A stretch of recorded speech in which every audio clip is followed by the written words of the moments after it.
Hello, and it's story time. I think we're on episode number 10, I think. I'll look in a moment. Okay, right. Chapter 74, The Sky. Hours passed and the sun set in the west. More hours passed and the eastern sky began to glow. Roz spent that whole night in the park, waiting for Strutter to return with Brightbill, but there was no sign of them.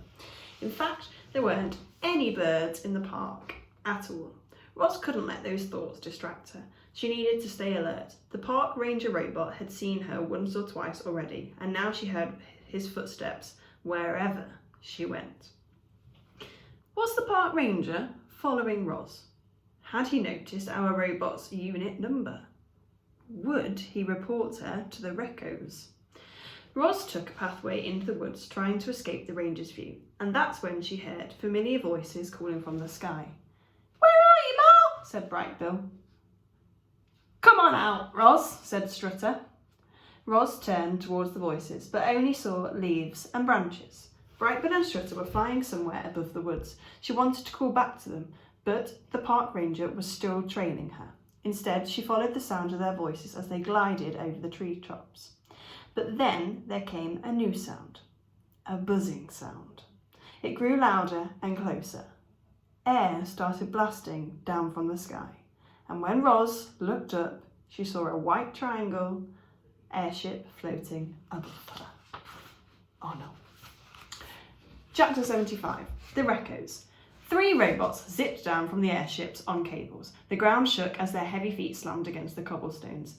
Then they stood side by side, forming a wall, with their eyes locked on Roz. They were Reco 4, Reco 5, and Reco 6. "Hello, Rosum Unit 7134. We are the Recos. Please come with us." The robotic voice belonged to the Reco 4. He and his partners waited for their target to come forward, but Roz didn't move. She knew how dangerous the Recos could be, and so did her son. From somewhere in the sky, Brightbill's frightened voice cried out, "Run, Mama, run!" So Roz ran. She darted up the pathway and leapt into the woods. Without crunching a weed, without rustling a leaf, the robot vanished into the thick foliage. There's the robots, the Recos coming down. The Recos weren't concerned. They had other ways of tracking her, or so they thought. Their blocky heads swiveled from side to side, scanning the woods for Roz's electronic signal. They scanned and scanned and scanned, but they found no trace of her. Remember, the children took it out, didn't they? Chapter 76, The Morning.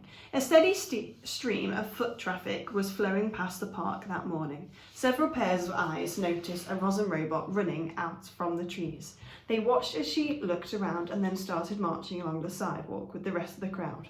Roz had lost the Recos back in the woods, but she knew they wouldn't stop searching for her. She needed to blend in with the normal robots on the street. So when she came upon a work crew marching towards a construction site, she tried to join the end of the line, but the crew immediately halted and turned to face her. Our robot stepped backwards, away from the crew, and bumped into a young woman. "I am sorry," said Roz, gently grasping the woman's shoulder. "Get your hands off me! Whose robot is this? There's something wrong with her!" Everyone stopped and stared.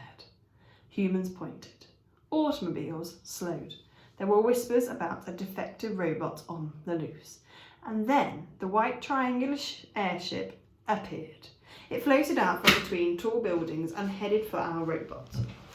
Roz lurched forward and backwards again and again, trying to think of a plan, until a voice suddenly squawked behind her. "Follow us, Ma!" Brightbill and Strutter swept past, and the robot went racing after them. She wove through the crowd, sprinted down the streets, leaped across intersections, horns blared, the humans screamed, and robots shuffled out of the way. The bird made one last turn and fluttered into a narrow side street. A group of tomcats were there, lurking in the shadows. They crouched and licked their lips and dreamed of feasting on the goose and the pigeon. Then the robot came stumping up, and the cats hissed and scattered in every direction. Strutter pointed to a heavy circular panel on the pavement and said, "Lift that up." Roz lifted the panel. Beneath it was a ladder that descended into the deep, dark hole. "Climb down there," said Strutter. "A friend of mine is expecting you." The robot looked from the pigeon to the goose. "Do what she says, Ma!" cried Bright Bill. "There's no time to waste." "But how will I find you again?" said Roz. "Just go!" There's the hole with the ladder. Chapter 77. The Underground. Our robot was standing in a long, shadowy tunnel. Murky water trickled along the floor and sour smells filled the air. Roz was below ground in the city sewers. There was a squeak and the robot's headlights flashed onto a crack in the wall. A rat's pointy face poked out. "You must be Roz," said the rat, wriggling his nose. "I hear you're in trouble." "That is correct," said the robot. "I need to get as far from here as possible." "I know where to take you," said the rat as he started scampering down the tunnel. The rat knew the sewers better than anyone, but his short legs couldn't carry him very fast. So Roz carried him. She scooped him up, plopped him on her shoulder and said, "Tell me where to run." With the rat squeaking directions in her ear, Roz stomped deeper and deeper into the underground. She splashed down side tunnels, crawled through narrow passageways, carefully crossed subway tracks. Occasionally they came upon cavernous chambers. Most of the chambers were empty, but some contained jumbles of pipes. The rat would scurry across the damp, dirty floor while the robot climbed the pipes as if they were trees. Mechanical sounds echoed out from the sum of the tunnels. Robot crews were hard at work. They spent their lives labouring below the city. Many would never see the light of day. Roz was curious, of course, but she dared not to spy on them. Those workers had no idea that a fellow robot was sneaking through their underground homes. After travelling through miles and miles of tunnels, the rat and the robot came to a dead end. A ladder was bolted onto the wall and disappeared into a hole in the ceiling. "I do not know what you'll find up there," squeaked the rat, "but good luck." "It cannot be any worse than where I was," said Roz, placing him on the ground. "Thank you for your help." The robot gave the rat a quick scratch behind his ear, and then she climbed up to the streets. Chapter 78. I don't think it's got any better. The Chase. The street was empty. No people walking, no robots working, no automobiles driving. Roz looked to the sky, hoping to see Bright Bill or Strutter. But what she saw was a fleet of white, triangular airships. They were floating over the city, searching for the runaway robot, and they had just spotted her. "Rosum Unit 7134, do not move!" 3 robots zipped down from the ships on cables. They were Recos 10, 11 and 12. Each held a rifle at his side, but they didn't fire their weapons. Not yet. Their orders were to retrieve the target unharmed, if possible. Our robot's survival instincts blared like sirens in her head, and she burst away from the Recos. She sprinted down the empty streets and turned onto another empty street. All the streets seemed to be empty, but they wouldn't be empty for long. More and more big, bulky robots came zipping down to join their chase. The Recos moved like machines. Their target moved like an animal. The wild robot stayed low, gliding across the streets, darting around buildings, vanishing into the shadows. Her computer brain thought back to those games of hide and seek that she had played on the farm. But this was no game. Roz never should have gone into that alley. She was halfway through it when Recos appeared at both ends.